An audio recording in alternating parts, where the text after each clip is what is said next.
नमः पार्वती पतये हर हर महादेव। सभी शिव भक्तों को हर हर महादेव। आज श्रावण मास के द्वितीय दिवस में आप सभी भक्तजन, सभी शिव भक्त लोग सावन मास के व्रत की द्वितीय अध्याय की कथा सुनने जा रहे हैं। तो बड़े ही प्रेम भाव से भगवान का जय घोष करेंगे। बोलिए शंकर जी भगवान की जय, उमापति महादेव की जय, हनुमान जी महाराज की जय।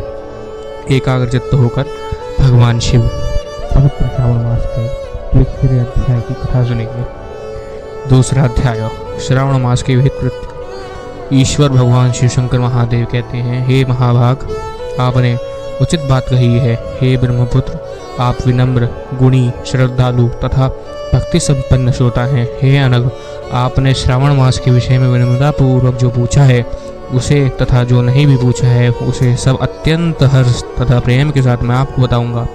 द्वेष न करने वाले सबका प्रिय होता है और आप उसी प्रकार के विनम्र है। क्योंकि मैंने आपके विज्ञानी पिता ब्रह्मा का 5वां मस्तक काट दिया था, तो भी आप उस द्वेष भाव का त्याग करके मेरी शरण प्राप्त करते हुए आए हैं। अतः हे तात, मैं आपको सब कुछ बताऊंगा। अब एकाग्रचित्त होकर सुनिए। हे योगिन, मनुष्य को चाहिए कि श्रावण मास में नियम पूर्वक भक्त व्रत करे और पूरे महीने हर प्रतिदिन रुद्राभिषेक करे। आपने प्रत्येक प्रिय वस्तु इन मास में त्याग कर देना चाहिए। पुष्पों से, फलों से, धान्यों से, तुलसी की मंजरी से तथा तुलसी दलों से और बिल्वपत्र शिव जी का लक्ष्य पूजा करनी चाहिए। 1 करोड़ शिवलिंग बनाना चाहिए और ब्राह्मणों को भोजन कराना चाहिए। महीने भर धारण पारण नामक व्रत करना चाहिए अथवा उपवास करना चाहिए इसी मास में। इसलिए मेरे लिए अत्यंत प्रीतिकर पंचामृत अभिषेक करना चाहिए। इस मास में जो जो शुभ कर्म किया जाता है वह अत्यंत फल देने वाला होता है। इसलिए हे मुने, इस मास में भूमि पर सोएं, ब्रह्मचारी रहें और सत्य वचन बोलें। इस मास को बिना व्रत के भी व्यतीत नहीं करना चाहिए। फलाहार अथवा हविष्यान्न ग्रहण करना चाहिए। पत्ते पर भोजन करना चाहिए। व्रत करने वाले को चाहिए कि इस मास में शाक का पूर्ण रूप से परित्याग कर दे, सब्जियों का परित्याग कर दे। हे मुनिश्रेष्ठ, इस मास में भय भक्ति युक्त होकर मनुष्य किसी न किसी व्रत को अवश्य करना चाहिए। सदाचार परायण, भूमि पर शयन करने वाला, प्रातः स्नान करने वाला और जितेंद्रिय होकर मनुष्य को एकाग्र किए गए मन से प्रतिदिन मेरी पूजा करनी चाहिए। इस मास में किया गया पुरुषरण निश्चित रूप से मंत्रों की सिद्धि करने वाला है। इस मास में शिव के षडाक्षर मंत्र का जप अथवा गायत्री मंत्र का जप करना चाहिए और शिव जी की प्रदक्षिणा, नमस्कार, वेद पारायण करना चाहिए। पुरुष सूक्त का पाठ अधिक फलदायक देने वाला है। इस मास में किया गया ग्रह यज्ञ, कोटि होम, लक्ष्य होम तथा अयुत होम शीघ्र ही फलीभूत होते हैं। यह अभीष्ट फल प्रदान करते हैं। जो मनुष्य इस मास में एक भी दिन प्रतिहीन व्यतीत करता है वह महाप्रलय पर्यंत घोर नरक में वास करता है। इस मास में मुझको जितना प्रिय है उतना ही नहीं और कोई भी मास नहीं है जितना ये मास मुझे प्रिय है। यह साकाम व्यक्ति को अभीष्ट फल देने वाला और निष्काम व्यक्ति को मोक्ष प्रदान करने वाला है। हे सत्तम, इस मास में जो व्रत तथा धर्म है उसे मुझसे सुनिए। रविवार को सूर्य व्रत तथा सोमवार को मेरी पूजा और भक्त भोजन कराना चाहिए। श्रावण मास के प्रथम सोमवार से प्रारंभ करके 3.5 महीने तक रोटक नामक व्रत किया जाता है। वह सभी मनवांछित फल प्रदान करने वाला है। मंगलवार को मंगला गौरी का व्रत, बुध बृहस्पति के दिन बुध और बृहस्पति का व्रत, शुक्रवार को जीवंती का व्रत और शनिवार को हनुमान तथा नरसिंह का व्रत करना चाहिए। हे मुने, अतः तिथियों में किए जाने वाले व्रत का श्रवण करें। श्रावण की शुक्ल पक्ष द्वितीया तिथि को औदंबर नामक व्रत होता है। श्रावण के शुक्ल पक्ष की तृतीया तिथि को गौरा व्रत होता है। इस प्रकार शुक्ल पक्ष की चतुर्थी को दुर्वा गणपति नामक व्रत किया जाता है। हे मुनि, उसी चतुर्थी का दूसरा नाम विनायकी चतुर्थी है। शुक्ल पक्ष में पंचमी तिथि नागों का पूजन के लिए प्रशस्त होती है। हे मुनि, इस पंचमी को रौवकल्पादि नाम से जाने। षष्ठी तिथि को सुप्रोधन व्रत और सप्तमी तिथि को शीतला व्रत होता है। अष्टमी अथवा चतुर्दशी तिथि को देवी का पवित्रारोपण व्रत होता है।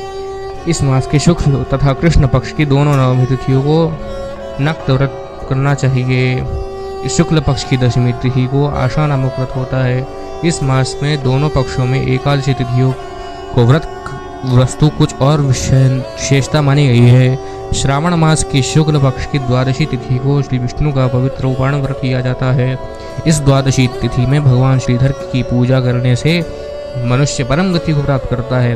सर्जन, उपाकर्म, सभी दोष, सभा में उपाकर्म, इसके बाद रक्षाबंधन, पुरहा, श्रावण कर्म, सर्पबलि और हयग्रीव का अवतार, ये 7 कर्म पूर्णमासी तिथि को करने हेतु बताए गए हैं। श्रावण मास के कृष्ण पक्ष की चतुर्थी को संकष्ट चतुर्थी कहा गया है। इस श्रावण मास कृष्ण पक्ष की पंचमी तिथि को मानव कल्पादि नामक व्रत को जानना चाहिए। हे द्विजोत्तम, कृष्ण पक्ष की अष्टमी तिथि को श्री कृष्ण का पूर्णावतार हुआ, इस दिन उनका अवतार हुआ है, अतः उत्सव के साथ इस दिन व्रत करना चाहिए। हे मुने श्रेष्ठ, इस अष्टमी को मनवादी तिथि जानना चाहिए। श्रावण मास की अमावस्या तिथि को पीठरोत्तर व्रत कहा गया है। इस तिथि में कुशों का ग्रहण और वृषभों का पूजन किया जाता है। इस मास में शुक्ल पक्ष की प्रतिपदा तिथि से लेकर 7 तिथियों तक पृथक पृथक देवता हैं। सब तिथियों के अलग अलग देवता हैं। प्रतिपदा तिथि के देवता अग्नि, द्वितीय तिथि के देवता ब्रह्मा है, तृतीय तिथि के देवता गौरी है और चतुर्थी तिथि के देवता गणपति है। पंचमी के देवता नाग हैं, षष्ठी तिथि के देवता कार्तिकेय है, सप्तमी तिथि के देवता सूर्य है और अष्टमी तिथि के देवता शिव हैं। नवमी तिथि की देवी दुर्गा, दशमी तिथि के देवता यम है, एकादशी तिथि के देवता विश्वदेव हैं और द्वादशी के देवता विष्णु हैं तथा त्रयोदशी के देवता कामदेव माने गए हैं। चतुर्दशी के देवता शिव भगवान हैं, पूर्णिमा के देवता चंद्रमा और अमावस्या के देवता पितृ हैं। तिथियों के देवता कहे गए हैं। जिस देवता जो तिथि को हो उस देवता की उसी तिथि में पूजा करनी चाहिए। प्रायः इसी मास में अगस्त्य का उदय होता है। मैं उस काल को बता रहा हूँ, आप एकाग्रचित्त होकर सुनिए। सूर्य के सिंह राशि में प्रवेश करने के दिन से जब 12:40 घड़ी व्यतीत हो जाती है तब अगस्त्य का उदय होता है। उसके 7 दिन पूर्व से अगस्त्य को अर्घ देना चाहिए। 12 मासों में सूर्य पृथक पृथक नामों से जाना जाता है।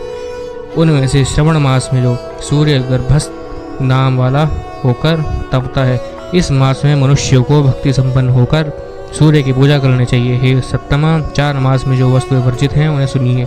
श्रावण में शाक तथा भाद्रपद में दही का त्याग करना चाहिए। इसी प्रकार अश्विनी में दूध और कार्तिकेय में दाल का परित्याग कर देना चाहिए। यदि इन मासों में इन वस्तुओं का त्याग नहीं कर सके तो केवल श्रावण मास में ही उक्त वस्तुओं का त्याग करने से मानव उसी फल को प्राप्त कर लेता है। हे मानद, यह बात मैंने आपसे संक्षेप में कही है। हे मनुष्यश्रेष्ठ, इस मास के व्रतों और धर्मों को विस्तार को सैकड़ों वर्षों में भी कोई नहीं कह सकता। मेरी अथवा विष्णु की प्रसन्नता के लिए संपूर्ण रूप से व्रत करना चाहिए। परमार्थ की दृष्टि से भी हम इन दोनों में भेद नहीं है। जो लोग भेद करते हैं मुझ में और भगवान शिव में, वे मुझ में और भगवान विष्णु में, वे नरकगामी होते हैं। अतः हे संत कुमार, आप में धर्म का आचरण कीजिए। इसी प्रकार स्कंद पुराणे ईश्वर सनत कुमार संवादे श्रावण व्रतोपदेश कथनम नाम 2 संपूर्णम। बोलिए शंकर जी भगवान की जय। इसी प्रकार श्रावण मास के 2 दिवस की कथा आज पूर्ण हुई। आशा करता हूँ सभी भक्त स्वस्थ रहें, संपन्न रहें। आप सभी भक्त धार्मिक रहस्य यूट्यूब चैनल को सब्सक्राइब करें, वीडियो को शेयर करें और कमेंट में अवश्य हर हर महादेव लिख के अपनी उपस्थिति लगाएं। नमः पार्वती पतये, हर हर महादेव।